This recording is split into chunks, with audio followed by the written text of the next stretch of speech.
বন্ধুরা, প্রিয়া সবসময় আমার পেছনে লেগে থাকে যেন আমি প্রিন্সকে কাছে টেনে নিতে না পারি। কিন্তু প্রিন্স তো প্রিয়ার প্রেমিক হতেও চায় না। আজ আমি ঠিক করেছি প্রিন্সকে আমি যেভাবেই হোক নিজের করে নেব।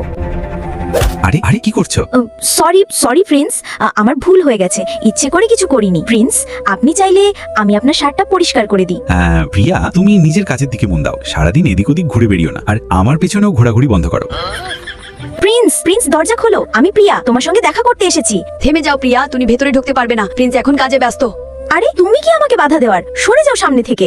বন্ধুরা, এরপর প্রিয়া জোর করেই প্রিন্সের ঘরে ঢুকে পড়ে। হাই প্রিন্স, কেমন আছো? এসো না, কি এত লজ্জা পাচ্ছ? না প্রিয়া, তুমি এটা কি করছো? এই প্রিয়া তো বেশি আবেগে ভেসে যাচ্ছে। প্রিয়া দূরে সরে যাও, প্রিন্স শুধুই আমার। ওর আশেপাশেও জানি তোকে না দেখি, বুঝি? জেনি, তুমি এখান থেকে চলে যাও, আমি প্রিন্সকে ভালোবাসি। আরে আমার তো লজ্জা করছে। প্রিন্স, আমাকে একটু খাওয়াবে না? হ্যাঁ, এই নাও জিনি। এভাবেই না, তুমি আমাকে একটু চুমু দাও।